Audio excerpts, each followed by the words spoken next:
ಮೀಸಲಾತಿಗಾಗಿ ಆಗ್ರಹಿಸಿ ಪಂಚಮಸಾಲಿ ಸಮಾಜದವರಿಂದ ಬೃಹತ್ ಪ್ರಮಾಣದಲ್ಲಿ ಟ್ರ್ಯಾಕ್ಟರ್ ರ್ಯಾಲಿ ಮೂಲಕ ಸುವರ್ಣ ವಿಧಾನಸೌಧಕ್ಕೆ ಮುತ್ತಿಗೆ.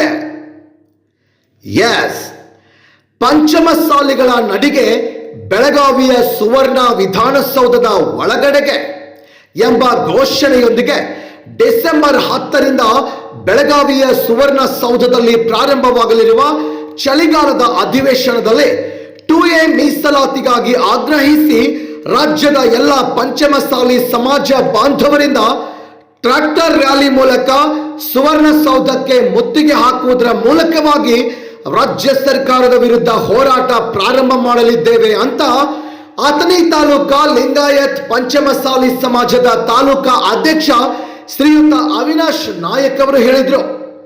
ಅಥಣಿ ಪಟ್ಟಣದ ಅವರ ಕಚೇರಿಯಲ್ಲಿ ನಮ್ಮ RD ನ್ಯೂಸ್ಗೆ ಈ ಕುರಿತು ಮಾಹಿತಿ ನೀಡಿದ ಅವರು, ಬಹುದಿನದ ಬೇಡಿಕೆಯಾದ ನಮ್ಮ ಲಿಂಗಾಯತ್ ಪಂಚಮಸಾಲಿ ಸಮಾಜಕ್ಕೆ 2A ಮೀಸಲಾತಿಗಾಗಿ ಹೋರಾಟ ನಡೆಯುತ್ತಾ ಬಂದಿದೆ. ಆದರೂ ಕೂಡ ಯಾವುದೇ ಸರ್ಕಾರ ನಮ್ಮ ಬೇಡಿಕೆಯನ್ನ ಈಡೇರಿಸಲು ಮುಂದೆ ಬರ್ತಾ ಇಲ್ಲ. ಕಳೆದ ಬಿಜೆಪಿ ಸರ್ಕಾರದ ಅವಧಿಯಲ್ಲಿ ನಮ್ಮ ಸಮಾಜದ ನಾಯಕರ ಹೋರಾಟದಿಂದ 2A ಬದಲಾಗಿ 2D ಮೀಸಲಾತಿಯನ್ನ ಪಡೆಯುವಲ್ಲಿ ಯಶಸ್ವಿಯಾಗಿದ್ದೇವೆ. ಇದಕ್ಕೆ ಕಾನೂನು ತೊಡಕುಗಳಿಂದ ಇನ್ನೂ ಇದು ಇತ್ಯರ್ಥವಾಗಿಲ್ಲ. ಈ ಹಿಂದೆ ನಮ್ಮ ಹೋರಾಟದಲ್ಲಿ ಭಾಗವಹಿಸಿ ದೊಡ್ಡ ದೊಡ್ಡ ಭಾಷಣ ಬಿಗಿದು ಸಮಾಜದ ಕೃಪಾ ಕಟಾಕ್ಷದಿಂದ ಈ ಸರ್ಕಾರದಲ್ಲಿ ಶಾಸಕ ಸಚಿವರಾದವರು ಸಮಾಜಕ್ಕೆ ಮೀಸಲಾತಿ ಕೊಡಿಸಿ ಕೊಟ್ಟ ಮಾತಿನಂತೆ ನಡೆದುಕೊಂಡು ಸಮಾಜದ ಋಣ ತೀರಿಸಬೇಕು ಅಂದ್ರು. ಈ ನಮ್ಮ ಹೋರಾಟವನ್ನು ಹತ್ತಿಕ್ಕುವ ಹಗಲು ಗನಸು ಕಾಣುತ್ತಿರುವ ನಮ್ಮ ಸಮಾಜದ ಪಟ್ಟಭದ್ರ ಹಿತಾಸಕ್ತಿಗಳ ಆಸೆ ಈಡೇರುವುದಿಲ್ಲ ಎಂದು ಹೋರಾಟವನ್ನ ಹತ್ತಿಕ್ಕಲು ಪ್ರಯತ್ನಿಸುತ್ತಿರುವ ವಿರೋಧಿಗಳಿಗೆ ಕಿವಿ ಮಾತು ಹೇಳಿದ್ರು. ಅದೇನೇ ಇರಲಿ, ಈ ಬಾರಿ ನಮ್ಮ ಮೀಸಲಾತಿಯನ್ನು ಪಡೆದೇ ತೀರುವ ಸಲುವಾಗಿ ನಮ್ಮ ಕೂಡಲ ಸಂಗಮದ ಲಿಂಗಾಯತ್ ಪಂಚಮಸಾಲಿ ಪೀಠದ ಪ್ರಥಮ ಜಗದ್ಗುರುಗಳು ಶ್ರೀ ಬಸವಜಯ ಮೃತ್ಯುಂಜಯ ಅಪ್ಪಾಜಿಯವರ ನೇತೃತ್ವದಲ್ಲಿ ಈ ಹೋರಾಟವನ್ನ ಹಮ್ಮಿಕೊಳ್ಳಲಾಗಿದೆ. ಮತ್ತು ಈ ಹೋರಾಟದಲ್ಲಿ ನಮ್ಮ ಅಥಣಿ ತಾಲೂಕು ಸೇರಿದಂತೆ ಇಡೀ ರಾಜ್ಯದ ಎಲ್ಲ ಜಿಲ್ಲೆಗಳಿಂದ ಸಮಾಜದ ಎಲ್ಲ ಕಾರ್ಯಕರ್ತರು ಅಪಾರ ಪ್ರಮಾಣದಲ್ಲಿ ಪಾಲ್ಗೊಳ್ಳಲಿದ್ದಾರೆ. ಈ ಹೋರಾಟ ಇತಿಹಾಸ ಸೃಷ್ಟಿಸಲಿದೆ ಮತ್ತು ಈ ಬಾರಿ ನಾವು ಏನೇ ಆಗಲಿ ಮೀಸಲಾತಿ ಪಡೆದೇ ತೀರುತ್ತೇವೆ ಅನ್ನುವಷ್ಟು ಗಟ್ಟಿಯಾಗಿದ್ದೇವೆ ಅಂತ ಹೇಳಿದ್ರು.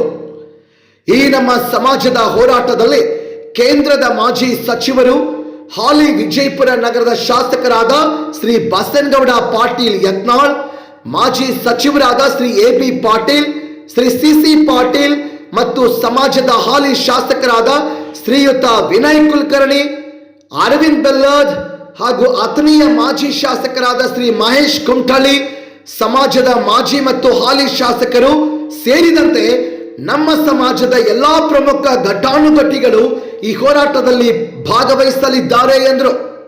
ಈ ಸಂದರ್ಭದಲ್ಲಿ ಬೆಳಗಾವಿ ಜಿಲ್ಲಾ ಪಂಚಸೇನೆ ಉಪಾಧ್ಯಕ್ಷ ಶ್ರೀ ಪರಮಾನಂದ ಧರಿಗೌಡ, ಜಿಲ್ಲಾ ಕಾರ್ಯದರ್ಶಿ ರವಿಕುಮಾರ್ ಪಾಟೀಲ್, ಅಥಣಿ ತಾಲೂಕಾ ಪಂಚಸೇನೆ ಅಧ್ಯಕ್ಷ ಶ್ರೀ ರಾಜು ಕುಮಠಳ್ಳಿ, ಸಿದ್ದು ಹಂಡಗಿ ಸೇರಿದಂತೆ ಸಮಾಜದ ಇನ್ನುಳಿದ ಪದಾಧಿಕಾರಿಗಳು ಪ್ರಮುಖರು ಉಪಸ್ಥಿತರಿದ್ದರು. ವರದಿ ಸುರೇಶ್ ಜಾಮಗೌಡ, RD ನ್ಯೂಸ್, ಅಥಣಿ. ನಾಳೆ ಬರ್ತಿರ್ತಕ್ಕಂಥ ಡಿಸೆಂಬರ್ 10ರಂದು ಕರ್ನಾಟಕ ಸರ್ಕಾರದ ಚಳಿಗಾಲ ಅಧಿವೇಶನದಲ್ಲಿ ಪಂಚಮಸಾಲಿ ಸಮಾಜದ ಬಾಂಧವರಿಂದ ಪಂಚಮಸಾಲಿ ಸಮಾಜದ ಮುಂದಿನ ನಮ್ಮ ಭವಿಷ್ಯದ ಮಕ್ಕಳಿಗಾಗಿ ಶೈಕ್ಷಣಿಕ ಮತ್ತು ಉದ್ಯೋಗಕ್ಕಾಗಿ 2A ಮೀಸಲಾತಿ ಹಕ್ಕಿನ ಯುಕ್ತವಾಗಿ ಇದು 7ನೇ ಹಂತದ ಪ್ರತಿಭಟನೆ ಹಾಗೂ ಹೋರಾಟ ಚಳವಳಿ ಡಿಸೆಂಬರ್ 10ರಂದು ಕರ್ನಾಟಕದ ಸಮಸ್ತ ವಕೀಲರಿಂದ ಹಾಗೂ ಪಂಚಮಸಾಲಿ ಸಮಸ್ತ ಸಮಾಜ ಬಾಂಧವರಿಂದ ಟ್ರ್ಯಾಕ್ಟರಲ್ಲಿ ಮತ್ತು ಸುವರ್ಣ ವಿಧಾನಸೌಧ ಮುತ್ತಿಗೆ ಹಮ್ಮಿಕೊಂಡಿದ್ದು. ಈ ಹೋರಾಟದ ನೇತೃತ್ವರಾದಂಥ ಪ್ರಥಮ ಜಗದ್ಗುರು ಬಸವಜಯ ಮೃತ್ಯುಂಜಯ ಮಹಾಸ್ವಾಮಿಗಳ ಸಾನ್ನಿಧ್ಯದಲ್ಲಿ ಈ ಹೋರಾಟವನ್ನು ಪ್ರಾರಂಭಿಸಿತು.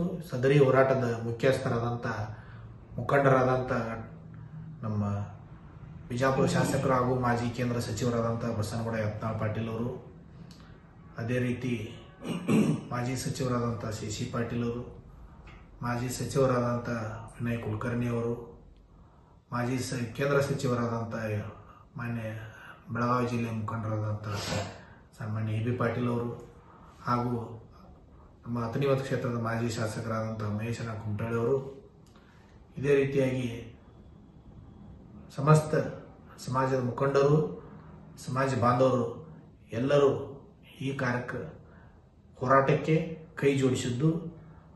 ಈ ಹೋರಾಟಕ್ಕೆ ಸಮಸ್ತ ಪಂಚಮಸಾಲಿ ಸಮಾಜ ಬಾಂಧವರು ಈ ಹೋರಾಟದಲ್ಲಿ ಡಿಸೆಂಬರ್ 10 ಮಂಗಳವಾರದಂದು ಬೆಳಿಗ್ಗೆ 10 ಗಂಟೆಗೆ ಬೆಳಗಾವಿ ಸುವರ್ಣ ವಿಧಾನಸೌಧದ ಮುಂದುಗಡೆ ಸಮಾವೇಶ ಮುಗಿಸಿಕೊಂಡು ಸುವರ್ಣಸೌಧ ಮುತ್ತಿಗೆ ಹಾಕಬೇಕಂತ ನಮ್ಮ ಜಗದ್ಗುರುಗಳ ಸಾನ್ನಿಧ್ಯ ವಹಿಸಿರ್ತಕ್ಕಂಥ ಬಸವಜಯ ಮೃತ್ಯುಂಜಯ ಸ್ವಾಮಿಗಳು ಅವರ ಆದೇಶದಂತೆ ಸುವರ್ಣಸೌಧ ಮುತ್ತಿಗೆ ಹಾಕಬೇಕಂತಿದ್ದೀವಿ. ಸಮಸ್ತ ಸಮಾಜ ಬಾಂಧವರು ಈ ಕಾರ್ಯಕ್ರಮಕ್ಕೆ ಆಗಮಿಸಿ ಈ ಹೋರಾಟವನ್ನು ಯಶಸ್ವಿಗೊಳಿಸಿ ನಮ್ಮ ಸಮಾಜದ ಮುಂದಿನ ಪೀಳಿಗೆಗೆ, ಮುಂದಿನ ಯುವಕರಿಗೆ ಅವರ ಭವಿಷ್ಯಕ್ಕಾಗಿ, ಅವರ ಉದ್ಯೋಗಕ್ಕಾಗಿ ಈ ಸುಸಂದರ್ಭವನ್ನು ಎಲ್ಲರೂ ಉಪಯೋಗಿಸಿಕೊಳ್ಳುವಂತ ಹೇಳ್ಕೊಂತ ಇವತ್ತು ಎಲ್ಲ ಸಮಾಜ ಬಾಂಧವರಿಗೆ